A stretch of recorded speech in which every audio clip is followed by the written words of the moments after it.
భూమిరేవావలంబనం త్వయి చాతాపరాధానాం త్వమేవ శరణం శివే. ఓం శ్రీమాత్రే నమః. ఓం నమ శివాయ. శివానందలహరి. రోజుకో శ్లోకంలో ఈరోజు మనం 47వ శ్లోకం నేర్చుకున్నాం. ముందుగా శ్లోకం. శంభుధ్యానవసంత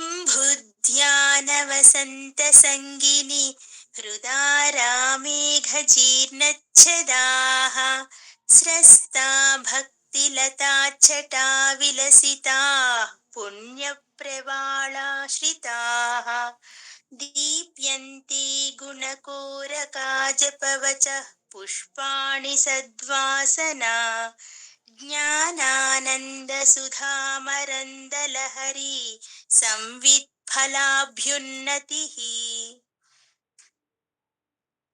శంభుధ్యానవసంత సంగిని హృదారామేఘజీర్ణచ్చదాః స్రస్తా భక్తిలతాచ్చటా విలసితాః పుణ్యప్రవాళశ్రితాః దీప్యంతే గుణకోరకా జపవచః పుష్పాణి సద్వాసనా జ్ఞానానందసుధామరందలహరి సంవిత్ఫలాభ్యున్నతిః. చక్కగా నిన్నటి శ్లోకంలో ఏమో స్వామి వారిని చక్కగా ఏం చెప్తున్నారు, మీ పాదాలనే నేను భవనంగా చేసుకుంటాను, అక్కడైతే స్వేచ్ఛా విహారం చెయ్యొచ్చు, ఎటువంటి అడ్డంకులు ఉండవు, రాజహంసలాగా మారుతాను, స్వేచ్ఛా విహారం చేస్తాను అని చెప్పారు. మరి ఈ రోజు ఏం చెప్తున్నారు, చక్కగా మనకు ఆయన హృదయాన్ని, అంటే ఆయనదే కాదు మన హృదయాన్ని ఉద్యానవనంగా మార్చేసుకోమంటున్నారు. నా హృదయాన్ని ఉద్యానవనంగా మారుస్తాను, ఒక పూల తోటలాగా మారుస్తాను, మీరు వచ్చి దానిలో శంభు రూపంలో కొలువుండండి అని చక్కగా అడుగుతున్నారు పరమేశ్వరుని ఆదిశంకరాచార్యుల వారు. మొదటగా ప్రతి పదానికి అర్థం తెలుసుకొని తర్వాత అర్థం నేర్చుకుందాం. శంభు ధ్యాన అంటే ఈశ్వరుని గురించి ధ్యానం చేయటం. వసంత సంగిని, వసంత సంగిని అంటే వసంత ఋతువు గురించి అందరికీ తెలుసు కదా. వసంత ఋతు సంబంధం కలిగిన హృదారామే, హృత్ ప్లస్ ఆరామే, హృదయము అనే పువ్వుల తోట యందు మనం చెప్పుకున్నాం కదా. ఇప్పుడు ఆయన ఆదిశంకరాచార్యుల వారు వారి హృదయాన్ని పూల తోటగా మార్చేశారు చక్కగా. హృదయం అనే పువ్వుల తోట యందు స్రస్తాహ రాలిపోయి, అంటే రాలిపోతుంటాయి కదా ఎండుటాకులు, వాటి గురించే చెప్తున్నారు. ఇక్కడేమో మన పాపాలు రాలిపోతాయి అని చెప్తున్నారు. అఘజీర్ణచ్చదాహ, ఇక్కడ అవగ్రహ వచ్చింది కదా, అందుకే అలా అఘజీర్ణచ్చదాహ అంటున్నారు. అంటే పాపములు అనే పండుటాకులు. విలసితాహ ప్రకాశమానములైన, అంటే శోభాయమానములైన.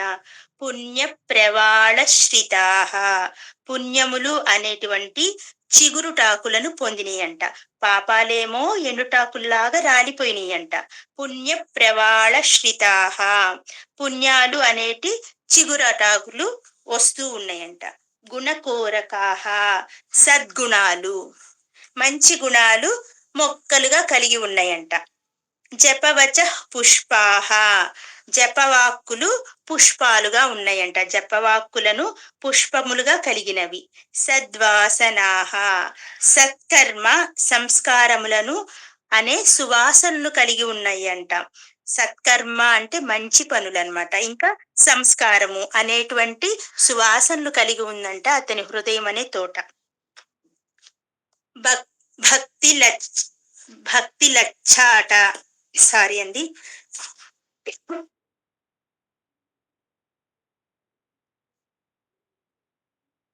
భక్తి లతాచ్చటాహ అంటే ఏంటి, భక్తి అనే తీగలు అల్లుకొని ఉన్నాయంట, భక్తి అనే తీగలు అల్లుకొని ఉన్నాయంట. జ్ఞానానంద సుధామరంద లహరి, జ్ఞాన ఆనంద సుధా అరంద లహరి అంటే అమృతం అన్నమాట. మకరంద లహరి అనే అర్థం. జ్ఞానము, ఆనందము, అమృత మకరందము వాటి ప్రవాహంతో ఉందంట ఇతని హృదయం. సంవిత్ ఫలాభ్యున్నతి, బ్రహ్మ జ్ఞానమును ఫలాభివృద్ధి చేసుకుంటూ ఉందంట. దీవ్యంతే, అలా బ్రహ్మ జ్ఞానంతో ప్రకాశించిపోతుందంట అతని హృదయము అనే పువ్వుల తోట. ఎంత చక్కటి ఉపమానం చెప్పారో. ఈ ఈ రోజు మనకు అతని అతని హృదయము పువ్వుల తోట అని ఒక ఉద్యానవనాన్ని ఉపమానంగా చెప్తూ ఈ శ్లోకాన్ని చెప్పారు ఆదిశంకరాచార్యులు వారు. శివుడంట, ఒకసారి అర్థం చూద్దాం. శివుని ధ్యానమనే వసంత కాలం వచ్చినందువలన మనకి ఏమొస్తుంది? శిశిరం వెళ్ళిపోయిన తర్వాత వసంత ఋతువు వస్తుంది. వసంత ఋతువు అనగానే అది అందరికీ ఇష్టమైన ఋతువు. ఎందుకు? కొత్తగా చిగుళ్ళు వేస్తూ చెట్లన్నీ చిగురించి పచ్చగా ఉంటాయి అన్నమాట. అలాంటి ఇప్పుడు శివుడి యొక్క ధ్యానము అనే వసంతకాలం వచ్చినందువల్ల నా హృదయం అనే ఉద్యానవనంలో పాపములు అనే ఎండుటాకులు రాలిపోయినాయి. భక్తి అనే లతల సమూహం విలసిల్లుతూ ఉంది. పుణ్యములనే చిగురుటాకులు మొలిచినాయి. ఎంత మంచి ఉపమానాలు చూడండి. పాపాలు ఎండుటాకులై రాలిపోయినాయంట. భక్తి ఏమో లతల్లాగా సమూహంగా విలసిల్లుతూ ఉందంట. పుణ్యాలు అనే చిగురుటాకులు ఇప్పుడిప్పుడే మొలకెత్తుతున్నాయంట. గుణాలు గుణాలనే మొగ్గలు తొడిగినాయంట. మంచి వాసనలు కల జప తపములు అనే పుష్పాలు విచ్చుకున్నవంట. అతని హృదయంలో జపం చేయాలి, తపం చేయాలి అనే పుష్పాలు విచ్చుకున్నాయంట. జ్ఞానానందం అనే మకరందము ప్రవహించుచున్నదంట. ఆ చక్కగా అమృతంలాగా ప్రవహిస్తూ ఉందంట. జ్ఞానము ఆనందము అనే అమృతం ప్రవహిస్తూ ఉందంట. దానివల్ల ఏమొచ్చింది? అనుభవము అనే ఫలము వృద్ధి చెందిందంట. వీటన్నిటి వలన అనుభవం వచ్చిందంట ఆయనకి. అనుభవం అనే ఫలం చక్కగా వృద్ధి చెందిందంట. ఎంత బాగా అడుగుతున్నారో చూడండి. ఏమని? అమృత ప్రవాహం నన్ను ముంచెత్తుతుంది అని మొదలు పెట్టారు చక్కగా ఆదిశంకరాచార్యుల వారు. ఏమి ఆ అమృతము? శివ ధ్యానము, శంభు ధ్యానము అనే అమృతం ఆయన్ని ముంచెత్తుతుందంట చక్కగా. నా హృదయం అంతా ఒక పూల తోట. స్వామి, నా హృదయాన్ని చక్కగా పూల తోటలాగా మార్చాను, రండి దానిలో కానీ పిలుస్తున్నారు శివుని చక్కగా ఆదిశంకరాచార్యుల వారు. దీనిలోకి శంభు ధ్యానము అనే వసంత ఋతువు ప్రవేశించగానే శిశిరం వెళ్ళిపోతుంది కదా. శిశిరం వెళ్ళిపోతుందంటే సూచన ఏంటి మనకు? సుజాత గారు మ్యూట్ లో పెట్టుకోరా.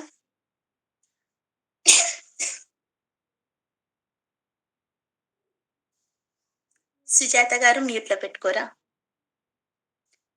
శిశిరం వెళ్ళిపోతుంది అన్న సూచనగా మనకేంటి? శిశిరం వెళ్ళిపోతుంది అంటే చక్కగా రాలిపోయిన ఆకులన్నీ రాలిపోతుంటాయి. అలాగే ఇక్కడ ఈయనేం చెప్తున్నాడు? నా హృదయంలో పాపాలన్నీ పండుటాకుల్లాగా ఎండుటాకుల్లాగా రాలిపోతున్నాయి.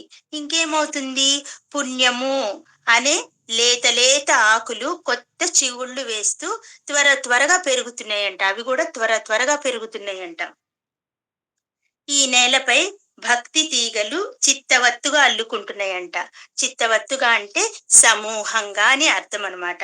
చక్కగా అలా అల్లుకుంటున్నాయంట భక్తి అనే తీగలు. నాలో సద్గుణాలను పచ్చగా పెంచుతున్నాయంట. ఈ తీగలు ఏం చేస్తున్నాయి? ఆయన మనస్సులో ఉన్న సద్గుణాలు, మంచి గుణాలు అనే లక్షణాన్ని పచ్చగా పెంచుతూ ఉన్నాయంట. చక్కగా విరబూసిన విరగబూసి ఉన్నాయి పూల తోట అంటాం కదా. అలా విరగబూసిన శివ మంత్రాలనే పుష్పాలతో ఈ పూల తోట మొత్తం నిండిపోయింది స్వామి. నా హృదయం అనే పూల తోట మొత్తం నిండిపోతుంది. అప్పుడేమవుతుంది? అలా జ్ఞానానందం అనే మకరంద ప్రవాహం ఆ పూలలో సదా నిండిపోతుందంట. జ్ఞానము, ఆనందము అనేది చక్కగా మకరంద ప్రవాహం లాగా ఆ పూలలో సదా నిండిపోతుంది. ఇప్పుడు పూలల్లో ఏముంటుంది? మకరందం. ఇప్పుడు ఈయన హృదయం అనే పువ్వు తోటలో ఏముంది? జ్ఞానము, ఆనందము అనే మకరందం ప్రవాహం లాగా ఆ పూలలో సదా నిండిపోతుందంట. దానితో ఏమొస్తున్నాయి? ఆ పూలన్నీ సుగంధాలను వెదజల్లుతున్నాయి. ఎలాంటి సుగంధాలను విరజిమ్ముతున్నాయి? జ్ఞానము, ఆనందము అనే సువాసనలు విరజిమ్ముతూ ఉన్నాయంట. ఈ ఉద్యానవనంలోని చెట్లన్నీ ఇక బ్రహ్మజ్ఞానమనే ఫలాలను విరివిగా కాసేందుకు తగినట్లుగా రూపొందినియి అంటున్నాడు. ఇలా మనకి ఆ పూలన్నీ సుగంధాలను విరజిమ్ముతున్నాయన్నారు కదా! ఇంకా ఆ తర్వాత ఉద్యానవనంలో ఉన్న చెట్లకి ఇంకేం కాస్తాయి? ఫలాలు కాయాలి కదా! అవి ఎలాంటి ఫలాలంట? బ్రహ్మజ్ఞానము. బ్రహ్మజ్ఞానం అందరికీ సామాన్యంగా దొరుకుతుందా? దొరకదు కదా! కానీ శంభు ధ్యానం చేస్తే, శంభుని ధ్యానిస్తే మనకి చక్కగా బ్రహ్మజ్ఞానం కలుగుతుందంట. అదే చెప్తున్నారు ఆదిశంకరాచార్యులు వారు. బ్రహ్మజ్ఞానం అనే ఫలాలు విరివిగా కాసేందుకు తగినట్లు రూపొందిందంట ఆయన హృదయము అనే ఉద్యానవనం. ఎంత చక్కగా పోలుస్తున్నారో!